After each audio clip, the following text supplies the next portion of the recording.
Welcome to the Sharp Tongue Podcast. I'm your girl, Jessimae Peluso. I'm the bright light in your world. How you doing? How you living? How you loving? I'm so glad you're here. Are you glad you're here? You might hear the pitter-patter of Carlin's feet in the background. This is hopefully going to be the last couple episodes before we get into our studio. I'm so pumped. We are going to be training Deb how to handle the ones and twos a little so she can be involved and have fun and have 1,000 more jobs to do with me. I'm sure she can't wait. Speaking of not being able to wait, come see me live. How about that segue? I'm gonna be in West Palm Beach for 420. Let me hotbox your soul. I'm gonna be at the West Palm Beach Improv, one night only, 420, honey. Come blaze with your favorite blunt babe, Puff Puff Peluso herself, me. That's gonna be at the West Palm Beach Improv, one night only, 420. April 20th. I believe the show is at 8 p.m. Tickets are available at jessimae.com. And I'm a part of the Netflix is a Joke Comedy Festival. That's right, biatch. I have my own show with a bunch of my friends. We're going to be at the Bourbon Room. That's going to be May 4th. May the 4th be with you at the Bourbon Room in Los Angeles, California. One night only, one show. You can get those tickets at jessimae.com as well. I'm going to have my future baby daddy, Matt Rife, my brother from another mother, Mr. Justin Martindale, my sister from another Miss Kalia McNeil, and my favorite blonde, big booby babe who's so funny, Katie Cazorla, all there with me. May the 4th be with you at the Bourbon Room in Los Angeles, California. 2 dates to see me solo. Unfortunately, Carly and I had to restructure our tour this spring. Both of us have Netflix shows coming out. Yay! But bummer for the road. We had to move our tour to the fall. So sorry for everybody who got tickets. You can come communicate with the club, email with the club. We will honor your ticket. You can get a full refund if you want. And come see us back when we return in the fall. But you can see me live, like I said, 420 in Palm Beach, California. No, sorry. Where's the world? Florida. And right here in Los Angeles on the 4th. May the 4th be with you. Doesn't sound like fucking Darth Vader at all. Just sounds like me laughing. I hope to see you guys at the shows. And what else? What other live events do we have? No, our tour got canceled. We'll have some shows in the fall. You can check out the Patreon page for exclusive contizzy. Oh, I hate myself that I just said that. Patreon.com/Jessimae Peluso. And if you'd rather watch this week's video of the podcast, you can do that at my YouTube page, youtube.com/Jessimae Peluso. All things Jessimae Peluso. And thank you guys so much for listening. This week we are brought to you by FrameBridge, which I had the delightful experience of working with. I have to tell you about it. It's an amazing new service. It's called FrameBridge. It makes it super easy and affordable to frame your favorite things, from art prints to posters to the travel photos sitting in your phone of the guy you said you were going to marry, but he never called you again because Italy just stays in Italy. With Mother's Day around the corner, FrameBridge would be perfect for your mom. And select gifts ship the next day. How amazing is that? You can get it to your mom the next day. You know how she always tells you, you're always late. Well, take that, mom.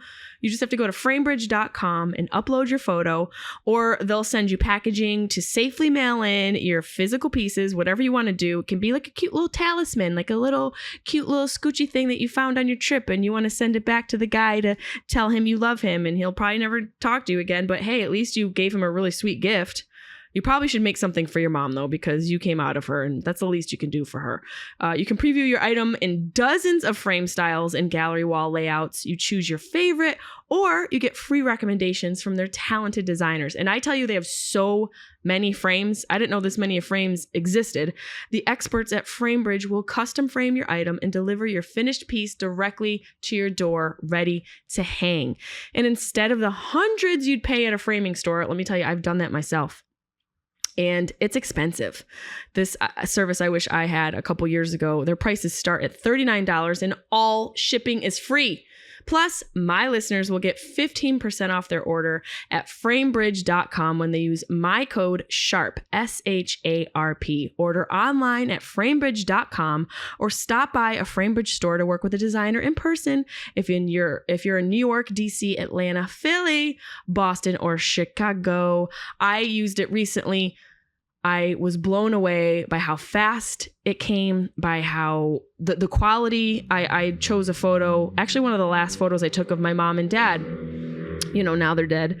But this beautiful moment happened when they both were in the ocean and they were looking out into the ocean. And it just was this really sweet, serene vista that I wanted to keep forever. And when I discovered Framebridge, I knew exactly what photo I wanted to have framed, and I got one for my sister. She doesn't know yet, but I had both of the same photo made for my sister and I in the same way with this beautiful like wood frame, and they just did such a great job. It was so easy to use, so fast. Get started today. Frame your photos or send someone the perfect gift. Go to framebridge.com. Use promo code SHARP, SHARP, to save an additional 15% off your first order. Go to framebridge.com, promo code SHARP. That's framebridge.com, promo code SHARP, SHARP. I love you guys at Framebridge. Thank you so much. You did an amazing job capturing a beautiful moment. And next, we have HelloFresh. Why, HelloFresh? Hello. Everybody wants to be fresh. Who doesn't want to be fresh? Look, if you show up at my house anything but fresh, bye, you're not getting through the dough. Okay. And with HelloFresh, you get farm fresh, pre-portioned ingredients and seasonal recipes delivered right to your doorstep. Skip trips to the grocery store. I can't stand it anymore. Going to the grocery store in LA, you got to have an outfit on. And I'm sorry, unless I'm working, I'm not putting an outfit on. I don't want the pressure to have to be compared to these beautiful girls in their Lululemon pants. So I'm going to do HelloFresh. I was going to say YellowFresh. HelloFresh all day, every day. You can count on HelloFresh to make home cooking easy, fun, and affordable. That's why it's America's #1 meal kit. Yes, you guys can get farm fresh seasonal produce and easy to make recipes delivered right to your door every week. Is this a luxury life? Are you the queen of England? Excuse me, luxury. I love HelloFresh. I used it mainly because they have so many different options. They have like 50 different weekly options, and you can skip weeks when you need to. It's very easy to do that. You can change your delivery date, and you can update your preferences and all the things you need to adjust in the HelloFresh app. They make it very easy to customize it. I loved the meals. I actually am surprised at the portions.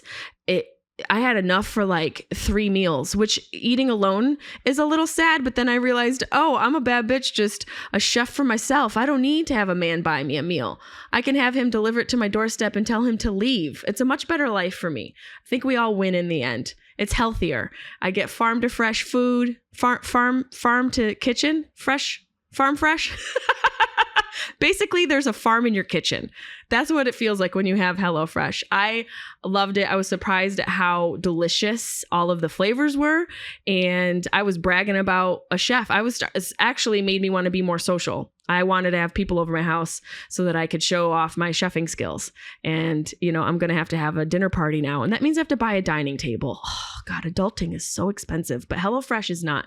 You guys have to go to HelloFresh.com/sharp16 and use code sharp16 for up to 16 free meals and 3 free gifts. You guys can go to HelloFresh.com/sharp16 and use code sharp16 to get up to 16 free meals and 3 free gifts. And look, if you're going to get free gifts, you might as well get them from America's #1 meal kit. That's right. I'm not talking about me. I'm talking about HelloFresh. Let your dad know about me, though, if he's rich and single. Thank you, HelloFresh, so much. I highly recommend it. It was delicious. I'm a chef. I am a boss. I'm a chef, and I'm living a life of luxury. I hope you guys are having a great week. I'm happy you're back here with me. This is a special Dr. Peluso episode. We get back into the nitty-gritty, giving you guys some life advice from me, your community doctor, board uncertified. That's right. I got my education in the streets. and in the sheets. Really, I was educated in the streets and the sheets. And if you guys would like to get some advice from me, send in your questions at jessimaepelusocomedy@gmail.com for your chance to have your question read on the podcast. Make sure to indicate if you want me to mention your name. There's been a couple of you that are like, hey, I work for the government. Please don't say my name. And I'm like, okay, John Cougar Mellencamp. I end up reading your whole name. No, please indicate if you want me to leave you anonymous or not. And send me your questions. They can be about love, life, loss, anything and everything in between. And this week, we are welcoming a return guest, a crowd favorite, board uncertified with a PhD in THC, the one, the only, the street and sheet educated, Mr. Dr. Peluso.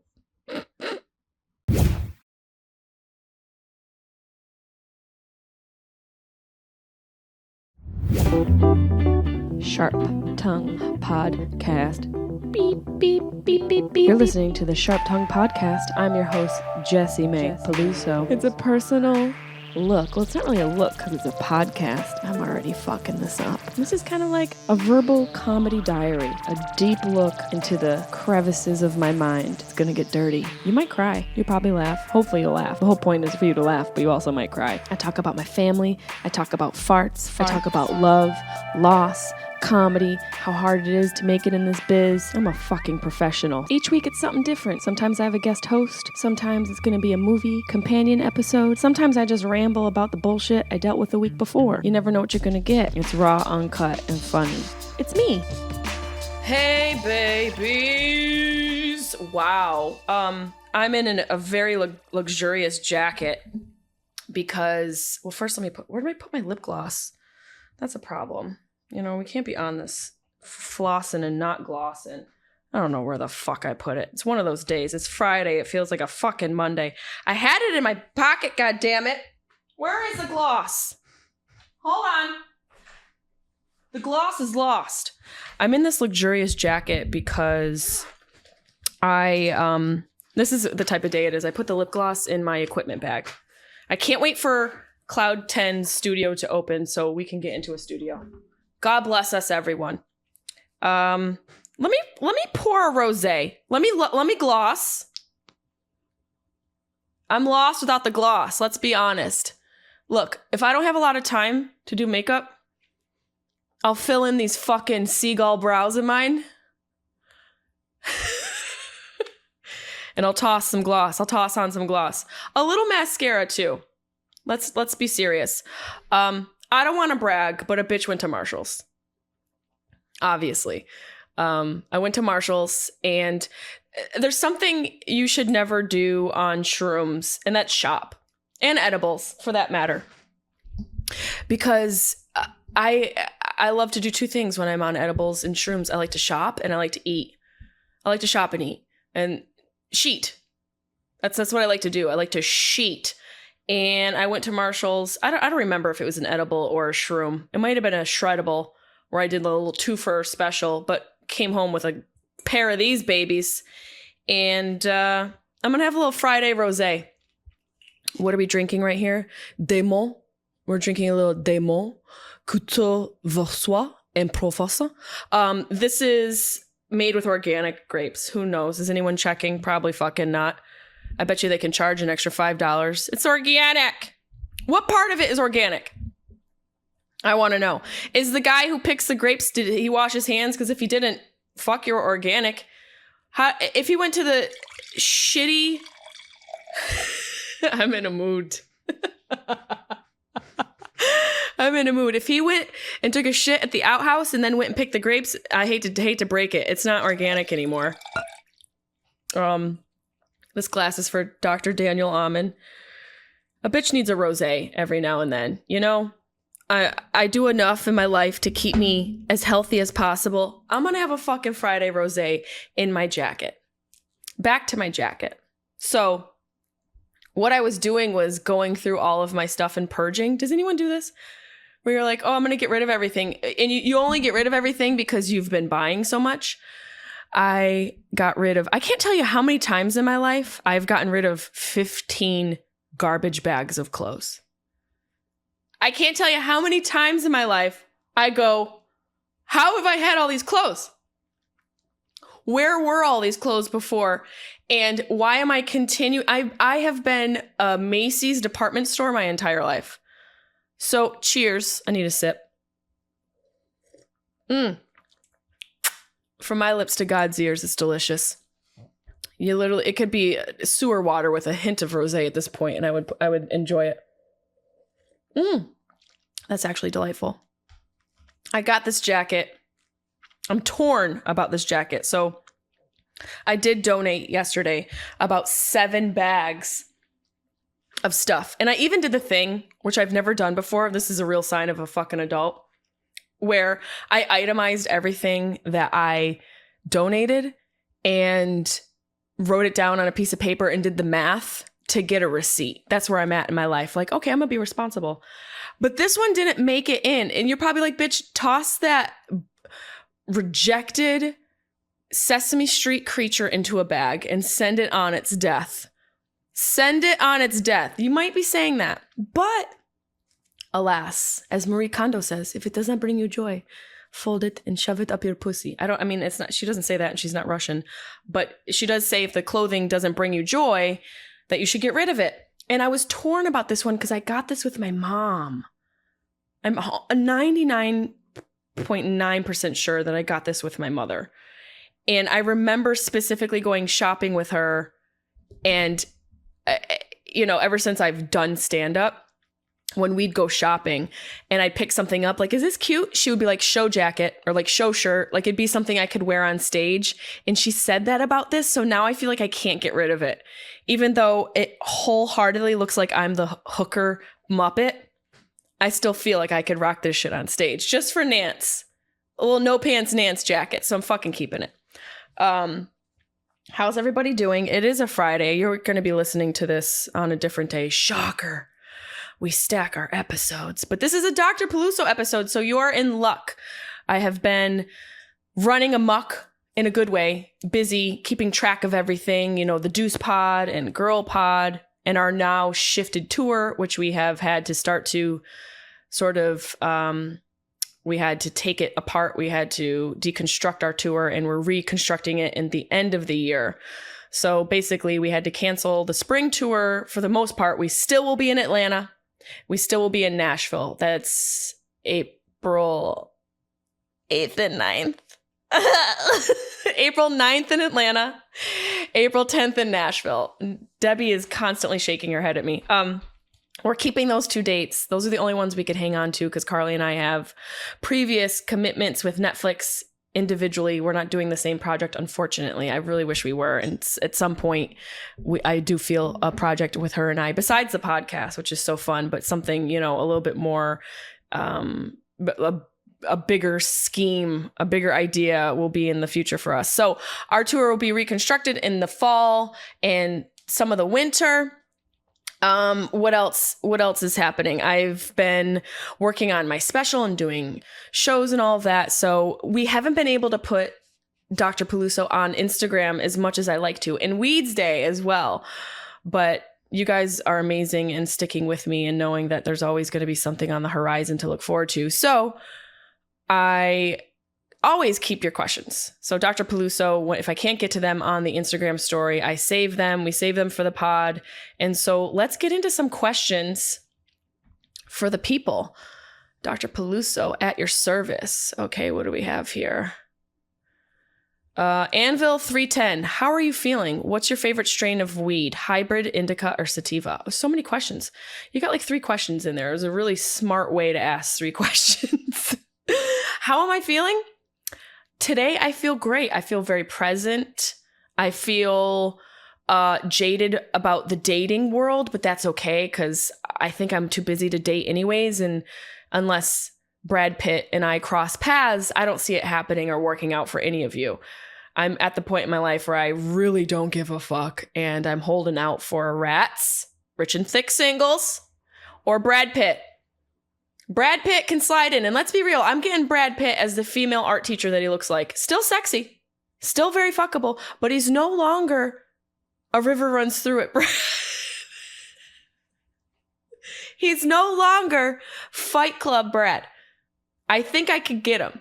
I think at this point, Brad Pitt is within my wheelhouse. So that's where I'm at. Rich or Thick singles or Brad Pitt. As far as my favorite strain of weed, I'd have to say overall, I've had a lot of different strains, but in order to really figure that out, I feel like you really have to go by the different companies and what their version of that strain is. And it's always going to be a little bit different. But for me, Candy Kush has always been a fun high. It's hard to find for me. I get so many different products, so it's not like I'm actively seeking it out because things come to me, and so it's difficult to stick with one strain. But I also enjoy Strawberry Cough and Sapphire Scout. Sun-grown, you guys know, if you know, you know. Sun-grown weed, I stand by. It's happy flowers. I'm all about the happy flowers. Happy flowers, happy hours. That's what's going to ensue. And hybrid sativa or indica, I go by strain, always by strain. It's like when you pick a dog, go by the breed. If you're going to pick weed, go by the strain. It should steer you right. Majawa, 1996. Would you rather have hiccups for 2 days or be tickled for an hour? I feel like you've asked this before. I feel like this question has been here before.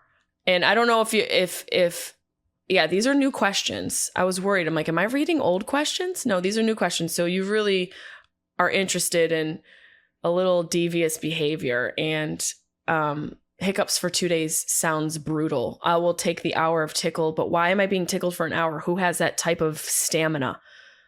It's really fucking strange. That's torturous. All of it's torturous. Neither. I don't want either. Why do I have to pick one? Let's see. Anvil 310, what's it like being hotter than the sun? My grandpa had Alzheimer's, so I know your pain.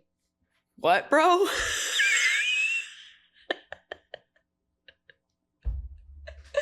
Yo, would you just hit on me and tell me your grandpa had Alzheimer's? You're really going for it. You're really pulling out all the stops. You're really like, let me compliment her and then let me make her feel bad for me. You know, for a lot of women, that might work.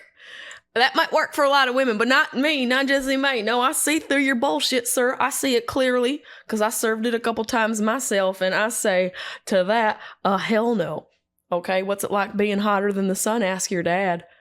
Okay, ask your dad, and he'll probably be opening to talk to you because it sounds like his dad is no longer with us. So it sounds like he's got some time on his hands. No, I'm sorry about your grandpa. That's brutal, but I'm still not going to fuck you. Sure. PPR. Are you ever doing a show in Albany, New York? I know, right? It's like there's Albany, New York, Buffalo, Rochester, that whole area. I will be back on the road. We're still reconstructing from quarantine. Like, we did the wide open tour and still had to cancel a bunch of dates because of COVID. And now Carly and I had to cancel our dates because everyone's trying to get back on track and shows are coming back on track. So everything's still being caught up. I will be doing shows in Albany, Buffalo, Rochester, probably in the fall, because right now spring and summer are shot with TV work. But hey, that's a great thing. That's an awesome thing. So I can't wait to show you guys that when it's all done. Isray, no questions. Big fan. Enjoy NYC. Love the Bronx. I love the Boogie Down Bronx. There's nothing like people from the Bronx. There's nothing like people from New York. Let's be real. I'm so happy that I lived there for 10 years. I'm from New York, but not New York City. Obviously, people get so territorial. You're not from fucking New York. You're not from fucking New York. Syracuse ain't a part of New York. Meanwhile, New York City is like the smallest part of the state. Literally, Albany is like the capital. So it's like, okay, you guys are awesome, but still, we're from the bigger part of the state. No big deal. We're just over here. But New York City is one of the greatest cities in the world. Truly one of the greatest cities in the world. We talked about it in the last podcast, and I stand by it. And it's so strange going back and being technically a visitor, but I was a resident for so long that I feel like I'm just visiting home. But I did have a great time in New York. We went and saw Harry Potter on Broadway, and the cast was amazing. The stage and the music and the production was awesome. It was way too fucking long. Who wrote this shit? Was it Martin Scorsese on the fucking screenplay board when they had to turn it into a script for stage? What the fuck? It was 5 hours long. This is why I'm so grateful for edibles. I would not have been able to handle it without edibles. I'm going to be honest. And this is no knock to the play. I know Broadway schedules are grueling, and I know that the road to get to become a Broadway actor is grueling. I get all of that, but goddamn, why am I sitting in the seat for 4.5 hours in this dark theater filled with children? Nightmare fuel. Nightmare fuel. And they got Dementors hanging from the ceiling. I will say the first half of Harry Potter, you got to go see. You can leave in intermission. I'm sorry. And this is just my opinion. You guys know what I say about an opinion. It comes right from Tina Fey. Just because you decide something is empirically not good does not mean that it is not good. Or just because you decide you don't like something doesn't mean that it's empirically not good. And that's right here. I'm saying don't see the second half. It doesn't mean it's not good. If you're a full-blown Harry Potter fan, you're going to fucking love it. You're going to jizz in your pants. Yeah, and then the jizz is going to turn into a fucking spell, and a demon, a semen demon is going to appear. The semen demons will not be at Coachella. That was for Deb. The semen demons will not be at Coachella this year, but they will be at the Harry Potter play. So if you're a fan, fucking go. But everybody else leave with intermission. It's like, oh, God. I looked over at my friend who came with me. He was asleep. He was like, I'm like, this fucking asshole got a nap in? I'm so jealous. And my niece and nephew, my sister and I came to the conclusion after the fact that they were a little too young for the show. There is a minimum requirement, like age requirement for Broadway, specifically for the show. I think it was like 8. I could be wrong, but it certainly wasn't like 5. Karina's like, why is the TV so big? Like, oh, fuck.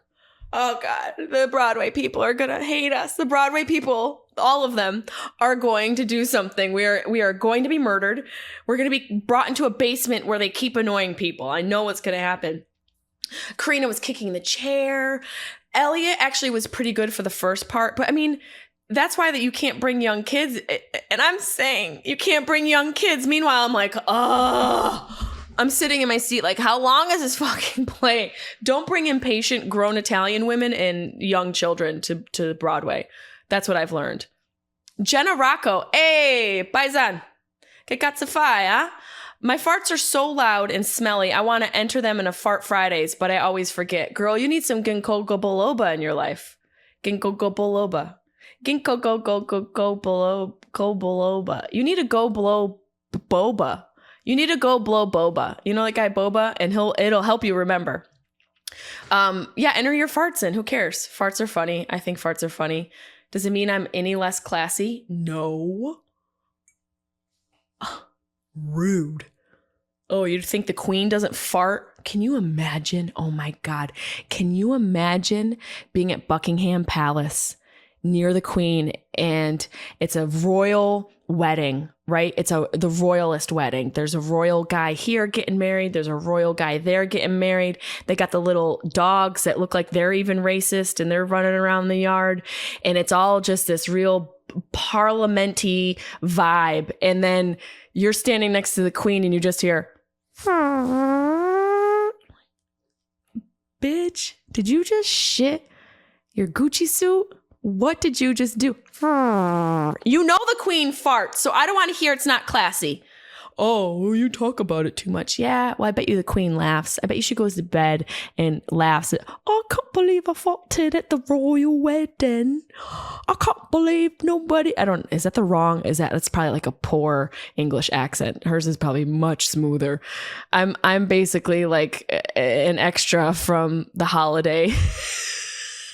If you don't know The Holiday, it's a great movie. It really is. It's a movie about nothing realistic with Kate Winslet, Cameron Diaz, Jude Law, and Jack Black. And it never happens in the real world. And it's one of the reasons why Hollywood has ruined the fabric of relationships. But go ahead and be romantic and think that, there's one person out there for you. Oh my God, I have a fucking soulmate. No, you don't. Okay. We all know, we've heard, everyone's talked about this at just complete exhaustion. Love isn't real. I'm kidding. Love is truly real, but I'm pretty sure the queen farts. Sluicy Grant. How's my favorite pants filler? Speaking of farting, Susie's obsessed with sharts. I don't know who she is. I mean, I know who she is only because of her questions, but she's always talking about sharting. She's my shart princess. I haven't filled my pants, Lucy. I don't know why you're trying to fuck up my hot girl summer. Chloe Nostrant. Want to go to a real cowboy bar in Montana or fly fish? Let's do it. I'm a guide. We had to cancel our Montana shows, bitch. But I will totally take you up on that. I'm trying to go in September this year. I want to go a little bit early. Carly said she would want to go too and go to a dude ranch. And I would love to fly fish. I would love to go to a cowboy bar, bitch. I want to do all of that. Please email us. JessimaePelusocomedy@gmail.com and tell us, where do we find, and I want the rich men in Montana. I want the Yellowstoners. Bitch, if you find me a Rip Wheeler, I will clean your house. I'll watch your kids for like a week, but that could be useful for you. If you find me a Rip Wheeler, bitch, what? I'll give you my firstborn. Truly. I'm looking for a rich and thick single in Montana. Oh, God, just a man with a fucking belt buckle. Just a man with a belt buckle that has like a whole Western scene on it. Why are those belt buckles so detailed? No one can see them. Why are there so many fucking scoochies up in the crevices of your belt buckle, bro? What's on it? What is it? Take the belt buckle off and let's just have a good time. I want a real thick cowboy daddy. A man with a fucking... If I hear the word acres... If my man's like, hey, yeah, I live on fucking 10 acres, you know you're rich when you talk about the acres you live on.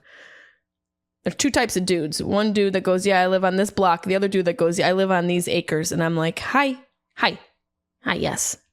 Mr. Uber, I would like you to take me to the acres. Please, as to take me to the acres. So that's what I want, miss, who does the fly fishing guide. That's so badass. I think that's more admirable than like girls out here taking pictures in front of painted walls.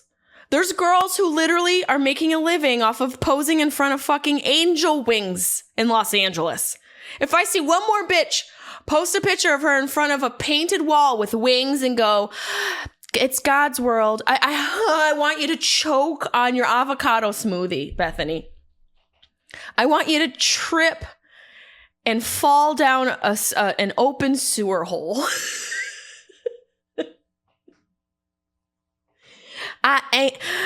Heaven's missing an angel. Is he? Really? Let's look at your DMs, Bethany, because I bet you're doing some trifling shit, okay? From one trifling hoe to another, okay? You can take the wings off a girl, but she's still a devil. So stop trying to act like you're more angelic than me just because I'm not in front of a wall of wings. I got wings tattooed under my tits. Rogue MMS 2018. When will you be a guest on It's Trash Tuesday podcast and vice versa, ladies, on yours? Annie has talked about having me on the pod. She wants, it's hard because there's 3 girls on the podcast. So adding a 4th seems completely antithetical to having a podcast. The whole reason to have a podcast is to have like a conversation with somebody, not hear chickens in a fucking hen house. So I don't know how that's going to work out, but she said it probably would have to be when she's out of town or someone's out of town. But we're trying to make it work. We'll see. M. Kirky 31. How are you? I love that question. How are you? Good? You know? How are you? I can't get your response. Normally when you say how are you, it's such a automated response we have. And I don't know about you guys. I would say 9 times out of 10, I don't give a fuck about the response. No, I do. I actually do, because if I'm asking you, I care. I don't say anything I really don't want to say. And it's gotten me to this point in my life. So why would I start anything different now? Why would I start doing it any other way? But I'm actually doing okay. I do better when I'm, in a routine, and I've gotten myself into a routine, and it's taken a long time. But I work out 6 days a week. I'm not bragging. I'm not telling you this is what you need to do. the amount of implementation I need into my life to be balanced is alarming. I use the word jarring a lot. Jarring is one of my favorite words.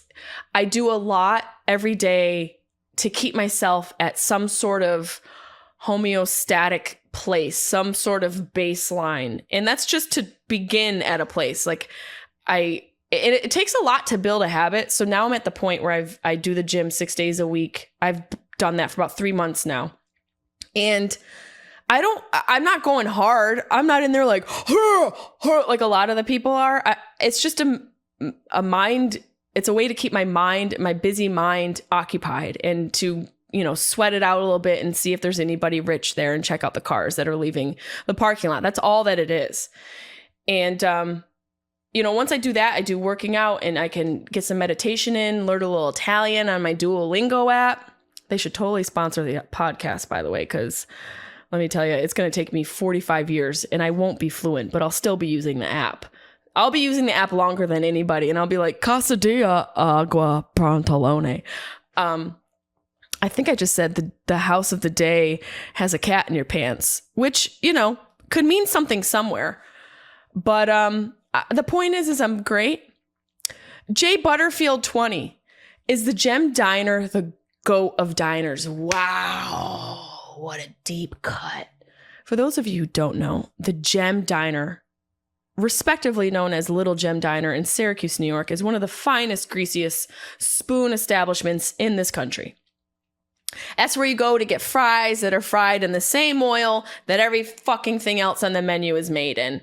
It's just American food at its finest. It's a really cute classic diner. The food is actually really good. It's great diner food. The atmosphere is totally classic.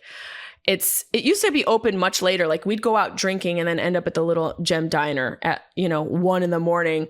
and order like an egg and cheese on toast and just live our sloppy whole lives without anybody taking photographs and oh, look at you shoving a sandwich in her face. And then I'm doing a fucking choreographed dance. And instead of me just living my life and eating my fucking sandwich and dancing with my friends, now I've got the pressure to recreate it all so I could have strangers follow me on an app that doesn't fucking matter. And so I can become famous to people who don't really care about me. I'm so glad I grew up in the 80s and 90s. Let me tell you how happy I am about it. My friend Leah Bonema had such a funny joke about that. She's like, I was able to grow up and be a slut and nobody knew about it. Yes, nobody knew about it. Now everyone knows your shit. And now moments aren't even moments anymore. They're just something to be documented and put on a fucking social media app. And I guess you have to find your balance with it and have fun with it. But the whole point is go to the Little Gem Diner and enjoy a delicious meal any hour of the day. Breakfast, lunch, or dinner. Tell them I sent you. They're going to be like, who? And you're like, yes. Sarah Camarena. What's up, girl? Laser hair removal or nah? Laser hair removal all day. Let me tell you a little story about a girl who forgot she had a date and then shaved everything in a hurry, only to wake up to what looked like she was dragged behind one of those 18-wheelers. How many wheels do trucks have? 16-wheeler? Like, I'm supposed to know. I can't do math and I don't drive trucks. It looked like I was dragged behind one of those trucks with all the wheels. It looks like something hit my skin and made this noise. Shaving is for men with beards. It is not for ladies. You got to get it. Look, laser hair removal is not cheap. I realize that, but save up your money. Don't go to college. Get your hair removed and let some man who went to college pay for it. Equality. Equality. I'm here for laser hair removal all day. I did a little scoochy on the sides, like classy, a little scooch on either side. I basically want to be able to look like I have the freshest skin all the time. And it takes a few sessions. You have to go through each one of your hair cycles. And it's interesting. You become like a follicle scientist. You're like, oh, okay. So if I shave now, my hair takes this long for it to regenerate. You really start to learn how long it takes for your body and your hair to regenerate. And then you become like a total scientist about your hair. And then before you even know it, it doesn't even grow back. It's kind of like an annoying ex where you do these attempts at getting rid of him. You're like, all right, go away. And then one day he just doesn't show up again. And you're like, fucking finally, when was that guy going to stop bothering me? And it's, not a guy, it's your hair. You guys get it. Yvonne, have you had good friends let you down? What are your ways to recover from this hurt? Wow. I feel like this is the first real question we've had this Dr. P session. Well, of course I have. I've had friends let me down. I've been the friend to let people down. And I think what I've learned, especially on the other side of all of these life experiences that I've been through, is to be flexible. That keeps me the most sane. I think the more expectations we have outside of ourselves, the more letdowns we experience. I think the more you put what you want to happen, the more you sort of depend on the outcome and you put that in somebody else's hands, the more disappointments you're going to experience. I have a mentor that I work with, Breck Costin, and he says you should never hope outside yourself. And at first I was like, damn, that sucks. I want to be able to hope. I want to be able to rely on people, and I want to be able to do all these things, but he's right. And it's not that you shouldn't do those things. You just shouldn't do those things first. Once you learn to really maintain hope within yourself, you're able to have less hope outside of yourself. So it's not that you shouldn't hope for other people. You should just redirect your focus on yourself. And yeah, I've had friends let me down. And there's ebb and flows to life. There's ebb and flows to your own existence. There's ebb and flows to relationships, to friendships. Things can just get blown up and completely destruct and explode and never get rebuilt or reconstructed or rehabilitated. But then there's those instances where you have with friends where things blow up and they explode, and it actually enforces and reinforces the foundation you had before. So I think the main thing is to be, like Bruce Lee says, be more like water. You just got to go with the flow and take the shape of what's going on around you instead of letting what goes on around you shape you. It's about having a different perspective and sort of reducing your expectations outside of yourself. So yeah, I've had hurt, and you're asking about ways to recover from this hurt. It's all about expectations, and it's all about setting boundaries for yourself. You really have to learn to speak up for yourself and find a way to really set the standard for who you are as a person, and how that standard permeates your relationships will dictate how you're treated. And it takes years. I'm still learning how to communicate and still learning how to demand my worth and also be patient and be flexible. It's definitely a fine dance. There's an ebb and flow even into the process of becoming an evolved human being and being somebody who is empathetic to other people's struggle while still maintaining your own standards. There's a flow and a balance to all of it. I think for me, realizing people make mistakes, but also realizing that within a world of me knowing what I'm worth. So yeah, you can make mistakes, but maybe that doesn't work for you anymore. Maybe you're friends with somebody who you realize doesn't value you, and you don't have to stay friends with people. You don't even have to be friends with your family members. You don't, because of what? What doctrine is there written where you have to be friends with your family, where you have to be friends with your friends? I have experienced enough and have been humbled by enough to know that if I walk with you, know that you matter in my life. If I talk to you, know that you matter in my life. I don't do anything out of feeling like I owe somebody something anymore. The only person I owe something to is myself, to be real and to be authentic, and also protect my energy so that I can show up and be real and authentic to the people I love and have in my life.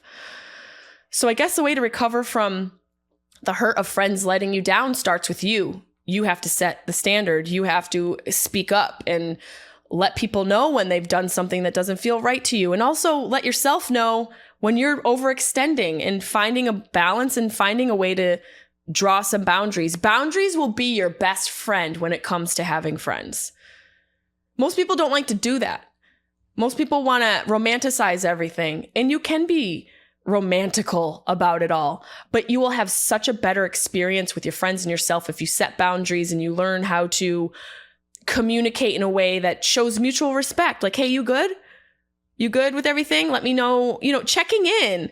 Just like, hey, you good? What's going on? Do you need anything? Did something I say make you feel a certain way? Like, checking in any way can really alleviate any sort of issues you might have communication wise with your friends. And even then they still might be fucking assholes. And to that I say, bye. Like the Smartless podcasts are always looking for ways to throw bye in at the end. I didn't do it, but they're much more creative when it comes to that. Magic Picks 33, favorite music artist, Erykah Badu. Hands down. She's right here. You can't see it. I had an art piece made by this artist. I have to find her name. I'll have to find the artist's name and post this. I don't know if I've posted it on my social media yet, but I love Erykah Badu. I've always loved Erykah Badu. I hope she puts some new music out soon. And sometimes they say don't meet your idols because it ruins it. I met her and it made it even better because she couldn't stand me. And I was like, I love her. She didn't like anybody. It's not that she didn't like anybody. I learned a lot about how she interacted with people. She's somebody who preserves her energy.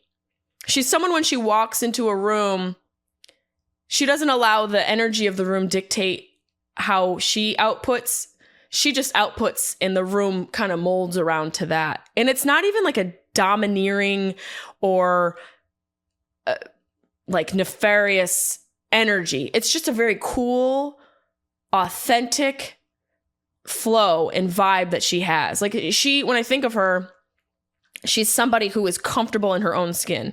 And I've learned a lot from listening to her in interviews, and her music I love so much. I find myself, it's like that era when you're about 14 to like 24, 15 to 25, for some reason, that's the time frame in your life where your brain really documents and card catalogs all the music.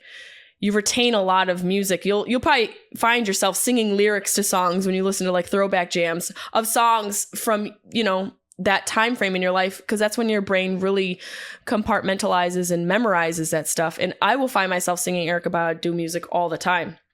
I also was really into neo soul when it came out, and she was such a new sound at that time. And I've always gravitated to artists that have been sort of groundbreaking in their own avenues and in their own genres. They've created their own subgenre within their art, and I always felt that about her, and she inspired me in so many different ways. Plus, she definitely smokes weed, and I'm here for that. I love her. I've seen her perform live. I went with my friend Kai Ahrens. So far, we've seen 2 concerts together, maybe 3. And we went to Casey Musgraves together, and he took me to go see Erykah Badu a couple years ago at the Fuck You Fest. Or Fuck Yeah Fest. Fuck You Fest. Yeah, fuck you. It's in New York. You just come. It's a fucking parade. We walk in the street and we tell everybody to fuck off. That would be a really good idea. She was at the Fuck Yeah Fest, and I had never seen her live, and I've listened to her music for so long. And this festival was only like 4 years ago, right before quarantine. And he said my face watching her was just like this. My mouth was open, my eyes were wide, and I was dumbfounded. I was dumbstruck. Like starstruck, dumbstruck, fucked, all of that. Moonstruck, moons over my hammy, and butt fucked, all of it when I saw Erykah Badu. I love her so much. C. Sanchez, tips for hiding the smell of weed from the boyfriend. Get a new boyfriend. Next question. Bitch, why is he a cop?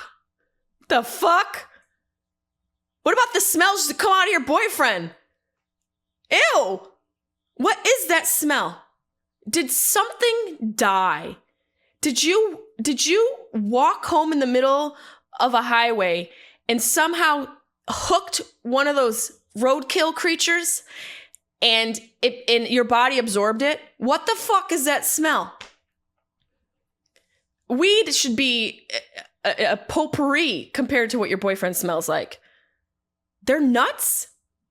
Have you sniffed unwashed, unkept scrotums? scrotum? Is a scrotum the whole? Is it scrotums or is it scrotum? It's the one scrotum. I think it might be the one scrotum. It holds the balls. I realize I'm a doctor, but I'm not a nut doctor, okay? I think it's the scrotum that holds the nuts. Have you sniffed one of those unkempt scrotums? Not fresh. Not cute. And I know you can, have you smelled a vagina? I'm not talking about that. She asked about her boyfriend and covering up weed smell for her boyfriend. And I'm asking her, has she sniffed her boyfriend lately? So let me tell you, you're not going to want to have a sandwich after you sniff that sack, okay?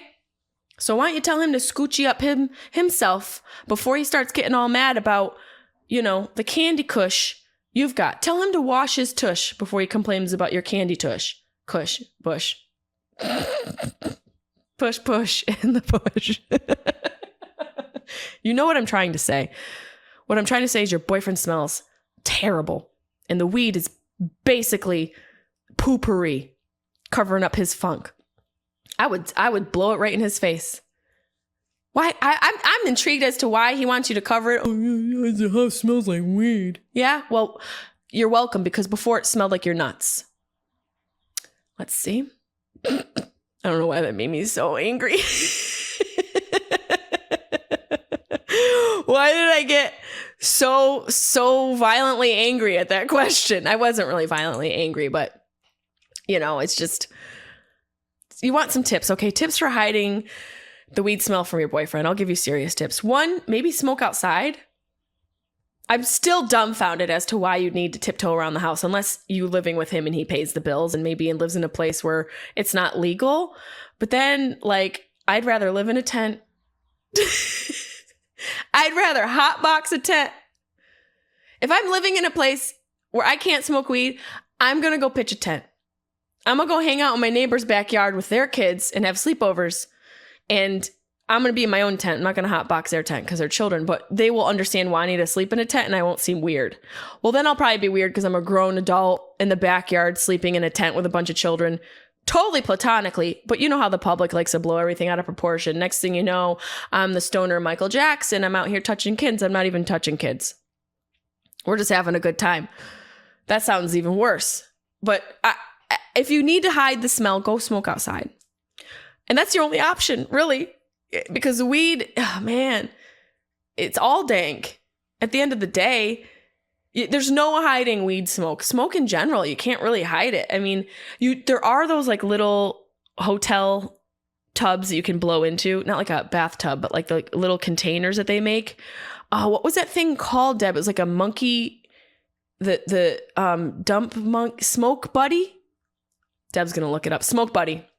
Those little jars you can blow into, and it supposedly, it actually kind of worked for me. I used it in Florida, I believe, but I did answer the door for my Uber Eats without pants on and gave the guy my phone number. So I don't know what happened there. So we might want to be careful. We might want to read the fine print. The other thing you can do is that old school, putting a towel under the door, like a wet towel, damp towel. That's what they used to call me in high school, and put it scoochie under the door a little bit. And then you blow into your friend's asshole secrets. No, you blow into the tube, the little, what is this budget bullshit chemistry experiment we're doing? If I need utensils to mask the smell of my weed, I'm in the wrong place. It's the wrong time. The only thing that's right is me and my weed. This is not the right place for me. I need to find a place where I can be myself and not be judged because I'm, having a blunt. Maybe you should ask yourself, why are you smoking weed? Not don't smoke weed because I enjoy weed, but does your boyfriend stress you out? Because I think it might be time for a new boyfriend. If I had to gander an idea here, if I had to take a guess as to what needs to be changed, but I wish you the best.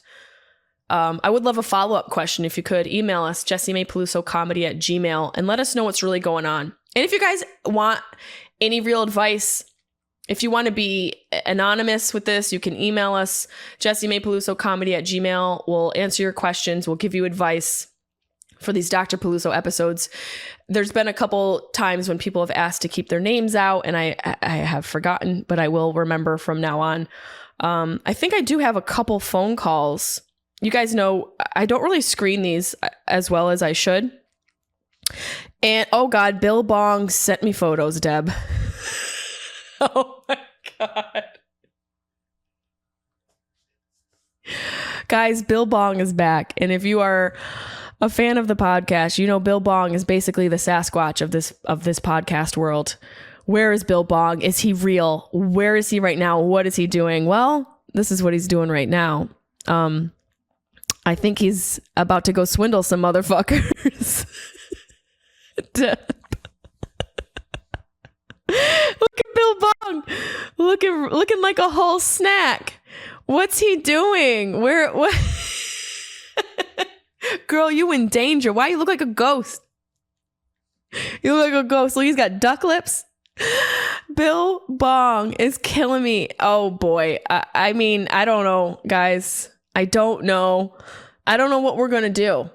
I feel like Bill Bong needs to be on Your Mama's House with Tom Segura and Christina Pazynski. And I think I need to, Bill, with your, I'm sure you won't mind, judging by the messages you send me, which are borderline abusive, but it's fine. It's totally fine. I'm sure you won't mind if I share these with Christina Pazynski and Tom Segura, and they may very well want you on their podcast. But here we go, guys. I'm going to have a busy weekend this weekend. Bill Bong looking like, I don't know what in the Law and Order is fucking going on.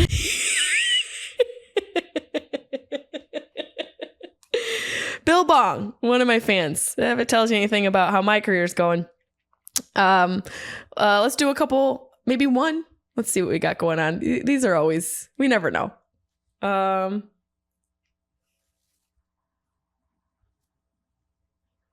Hold on.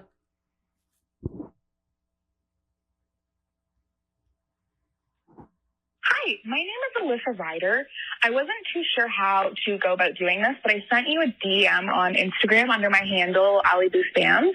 I wanted to get my sister on the show Tattoo Redo, but I'm not too sure how to go about doing that. Her tattoo's horrible. It was for our late mother. It looks like a banana. It's supposed to be a moon. If you could message me back on Instagram or something so I could figure out how to apply for the show, that would be great. Thank you. Bye. Oh, Alyssa Ryder. First of all, I'm so sorry that who is it? Your sister? You want to get your sister on the show. She has a tattoo for your dead mom that looks like a banana. And I have so many questions. I know it was supposed to be a moon. Was it because she used to say, I love you to the moon and back? Because my mom used to say that all the time. It's a common expression. But the bad news is that your mom is not coming back. The worst news is neither is Tattoo Redo.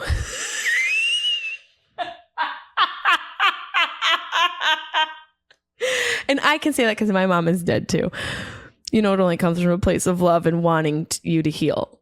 But you can get really good cover-ups. You just have to make sure when you go to a tattoo artist, it's just like anything. Like getting a dog, you want to know about the breed. When you go to a tattoo artist, you want to know what they specialize in. I think we have this assumption that tattoo artists are just good at tattoos. Well, there's a lot of different types of tattoos. First of all, the placement. Can they do hand tattoos? Are they good with neck tattoos? Can they do font? Are they good with portraits? What do they really enjoy doing the most? What do they specialize in is your first question. You're going to want to find somebody who's really good at cover-ups here. And depending on what the tattoo looks like, meaning the size, the color, and the shape and the placement will give you more of an idea of who to look for. And this is going to sound creepy, but what I do when I'm out in the world, if you see somebody with a tattoo that you love, talk to them, ask them where they got the tattoo done. More often than not, people will share the artist's info. That's where I've gotten a majority of my information from. I have like tattoos that are set up for the future for myself and artists that I've reached out to. Sometimes when, now even after doing the show, I've been exposed to the tattoo world in a totally different way, but really good artists have wait lists of like a year. And I give myself a year for a tattoo. So if I'm not thinking about it after the year, I don't get it. If I still am, I do. And I've got 2 tattoos right now that I've had on my mind for over 2 years now, and finding the right time to get it done. But yeah, so I would love to know why your banana moon tattoo is a banana moon. So email us, jessimaepelusocomedy@gmail.com if you feel like giving me the rest of that info. But other than that, go for what the person specializes in and find a really great tattoo artist and pay the money. Pay the money. Save your money up, because it takes so much more to get rid of them, and they're permanent unless you get them lasered off, and laser is very expensive and time consuming. So save your money up and find the right artist and take your time. You know, I feel like we're rushed to cover ourselves in tattoos. Well, unless you're looking to be a fucking pirate, there's no rush. Good luck. And I hope your mom, I was going to say, I hope your mom is okay, but she's not. She's dead. Jessimae, I love you so much. You're just such a comedy queen, but you also deal with the real stuff, and I'm kind of like that as well, but sorry for my squeaky chair. Anyways, I guess you could say I'm at that point where I'm healing my inner child, and I can almost draw a direct line from my communication issues, my relationship issues, my self-esteem issues directly back to, you guessed it, my parents, more specifically, my unemotionally available father. And I'm just at that point where it's like, I love them so much, but it's also like, you had a say in this. You were the ones who decided to have kids. And I don't know how this is going to go, because I haven't listened to the rest of this message yet. And I hope this girl's okay, first of all. I'm sure she is, but just want to say.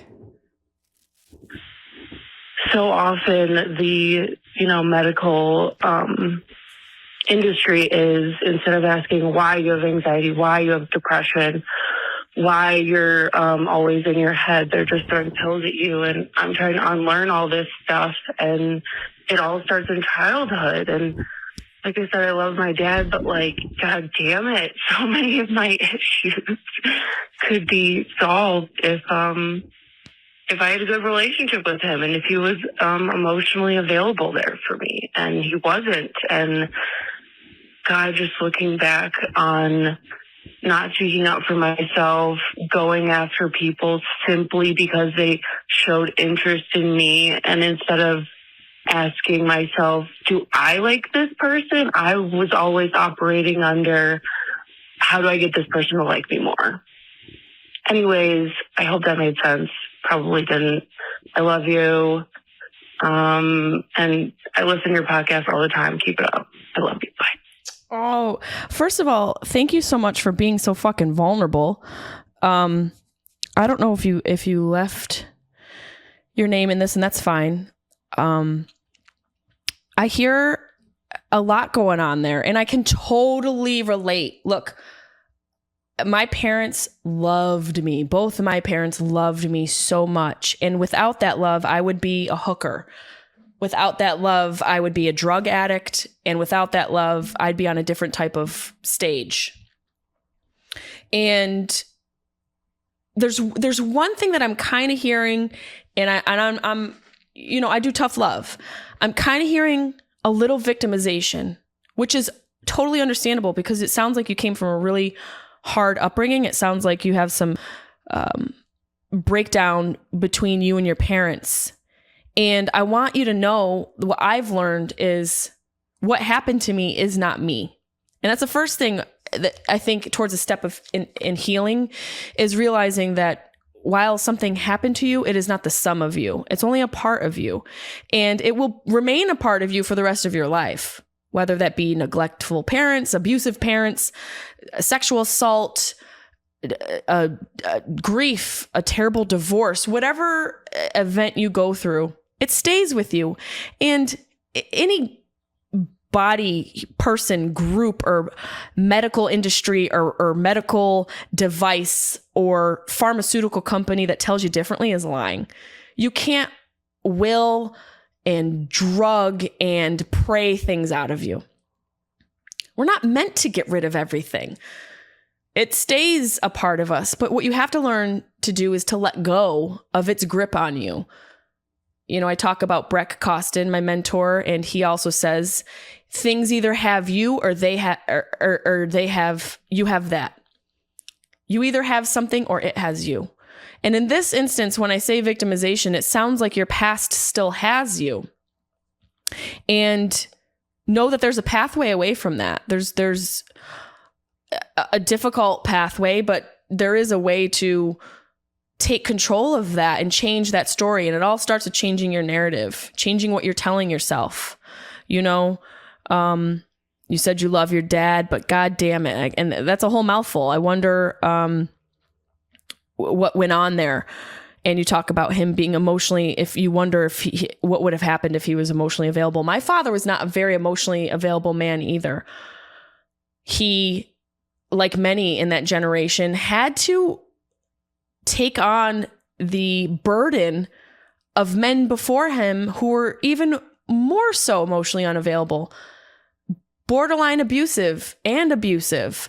And so it becomes this perpetual trauma that is either snowballing into something, or people like us, we start to break that snowball down and start a different story so that we can create a new history for ourselves and not let our past become our future.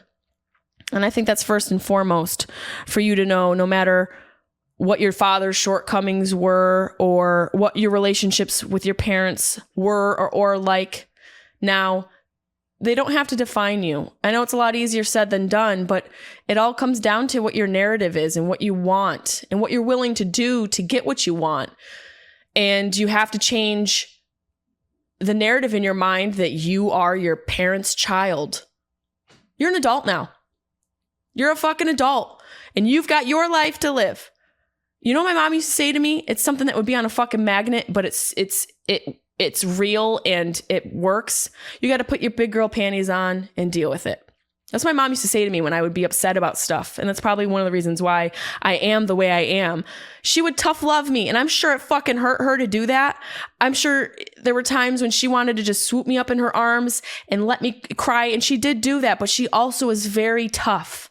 She would take the position of telling me, well, what are you going to do? How are you going to figure this out? What are your options? What are your resources?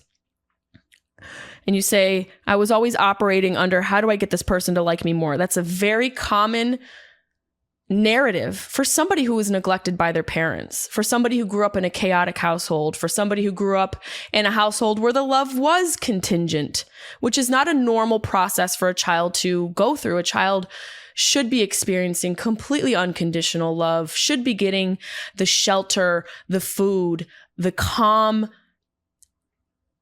introduction into existence. And so many of us are born into chaos that what we end up becoming are people pleasers and victims. And you have an opportunity to change that fucking narrative, girl. And it takes a lot of work. It takes a lot of fucking work. I'm not going to sit here and tell you that it is the easiest process. I am almost 40 years old and it has taken me decades of trial and error and until recently really strict borderline military style commitment to myself. Not like Dave Goggins. I'm not like, fuck you, man. You gotta get out here and fuck. Fuck. My God, take a nap and eat a sandwich.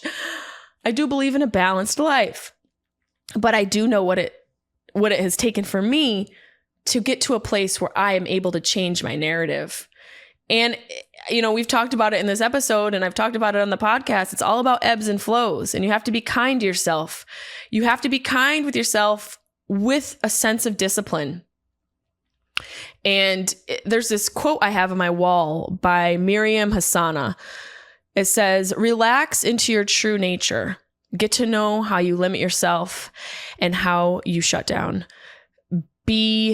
I'm reading this from afar, sorry. No one can find your inner balance for you. It's your responsibility to find the right amount of being soft with also being disciplined. as you evolve into a more fluid way of being. I read that when I leave the house, because essentially what it's saying is you got to know how you're showing up in life, and you've got to know how you limit yourself, and you have to know how you occur in the world. And in order to do all of that, you have to be kind with yourself, but you got to be fucking disciplined. This world is not built to cater to you. This world is yours to create and yours to define. Your life is yours to define. And, yeah, it sounds a little preachy-ish and a little life coach-ish, but it's what's worked for me. Mantras and meditation and working out and saying no to ridiculous dick. No more ridiculous dick. No, I'm going to be a badass bitch. Yes. Sorry. Only want to fuck your rich dad. That's it. Oh, you've got a wife? Bye. Oh, do you have 2 kids? See you later. Oh, are you addicted to opioids? Please install a bidet and fix some of my shelves and then leave. You have to find that place where you are the fucking bomb, where you are the star of your life, and where you are living from such an elevated place, because only from that stage can you start to really show up for people in your life and start to have an effect on the world around you. But unfortunately, like you and I, my mysterious woman, you were raised by people who weren't perfect. And I don't know if your parents tried hard. I don't know if they were abusive. I don't know if they showed you love. I don't know what you were neglected, but I do know you were neglected something. I can hear it in your voice. And even at the end, you say, I hope that made sense. Probably didn't. I love you. Even in the end, and I don't mean to like psychoanalyze your whole message, but this is what I do. I psychoanalyze people, and I'm usually right because I've been an observant person my whole life. It's how I've survived. It's how I was able to survive in my household with a mother and father who were always arguing. I don't remember it. I must have blocked that part out, but my sister reminds me of it. And I learned how to sort of read people so that I could exist in the world in a manner of where I was protected, because I was constantly kind of walking on eggshells in that house a little bit. Not that we weren't loved, but my parents, when they were together, were not good. So I can understand where you're coming from. And a lot of people probably can. We're all made by imperfect people. That's just the reality of existence. That's the reality of procreation. And it's a tough realization, isn't it? As an adult to go, oh man, my parents weren't perfect. Fuck. My dad was an emotionally unavailable asshole. Shit. No wonder I date them. It's so simple. It's so simplistic. I had this thought when I was walking around on shrooms the other day, and it's kind of a generalization, but I think there's some truth to it. That we're all essentially trying to get back to our mom. That we're all essentially trying to reconnect with her. And mom I say general, I think mom can be a term of love, a place of safety, a place where we feel comforted, a place where we feel seen.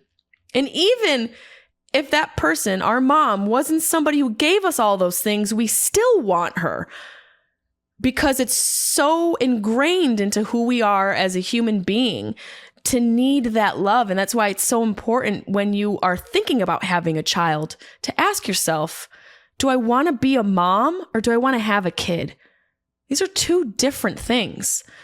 And you're still going to fuck it up. That's why I haven't had one yet. That's why I have 3 dogs. Because, I can leave a dog at a grocery store and not go to jail.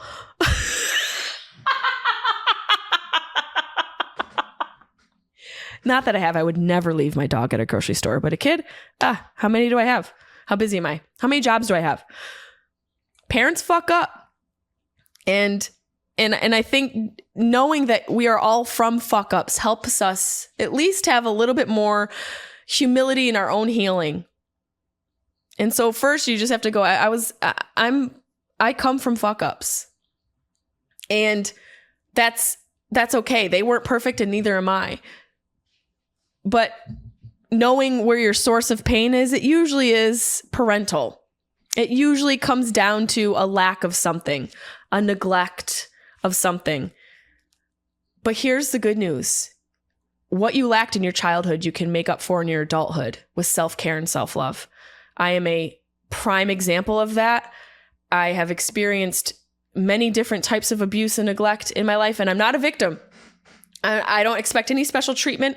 I only say this to say I've experienced a lot of different things that people can relate to. I've been raped, and I've been physically abused, emotionally abused. I've been in dangerous, toxic relationships. I've gotten restraining orders, and I have dealt with PTSD, and I've also lost both of my parents. And I've been on both sides of being a good person and a bad person in a relationship. So I only say all that to say that I know what you guys have been through, and I'm only speaking through my experiences for you when you come in with these questions and looking for advice. I don't think I'm perfect. I am not a real doctor. I am a doctor of love. I'm a doctor of the streets, and I can only bring you what I've experienced. And I hope through some of it, I'm able to lift the veil for you to know that there are resources out there, and it usually will start with you, and just knowing that you have that in you to be able to step out into the world as someone who is healing instead of someone who is a victim of what's happened to them is fucking dope for me. So thank you guys so much for your questions. Thank you for your continued support. Make sure you check out the Patreon page, patreon.com/Jessimae. And the tour reboot, the reconstruction will be on the website soon. As of now, we do have Atlanta and Nashville to see Carly and I. I don't think I have any single dates yet just for myself, but we will be building the tour probably in the next couple months for the fall and the winter. And if you guys have questions, email them. If you want to be completely anonymous, that's fine. Just state in your email that you don't want me to say your name. Jessimae Peluso comedy@gmail.com. And also you can shoot us a message on Sunday through Mondays on my Instagram story when we post the prompt. Also, I will be in West Palm Beach. I do have single dates. Wait, Debbie. I'm like Debbie's face right now. I can't wait to get into a studio with this bitch. I do have single dates. Okay. I am, is it West Palm Beach Improv? I'm at the 420. What the fuck? I'm at the West Palm Beach Improv. I'm 420. One night only, bitch. Bring your friends. Let's rock the walls. Let's rock the house. We're going to celebrate. I don't know if we can hotbox, but man, I'm going to hotbox your soul that night. 420 West Palm Beach Improv, jessimae.com for tickets. And also, how could I forget? I'm in the Netflix is a Joke Festival. What the fuck? I mean, I've already said this in the intro, so that's probably why I'm like, I'm not anywhere. I am at the Bourbon Room in Los Angeles. That's April 4th. May the 4th be with you. Nope, it's not. It's May 4th. It's May 4th. Okay, so I'm 420 at West Palm Beach Improv. That's April. 4 is the April month. 5/4 is the Bourbon Room show. That's May 4th. May the 4th be with you at the Bourbon Room in Los Angeles with Matt Rife, my new future ex-husband, Justin Martindale, my ex Zaddy, my gay boy, Katie Cazorla, and hosted by my girl Kalia McNeil. It's going to be so much fucking fun. That's May 4th. May the 4th be with you in Los Angeles. Debbie's sweating because I constantly am driving her nuts. She's always just fixing things I say.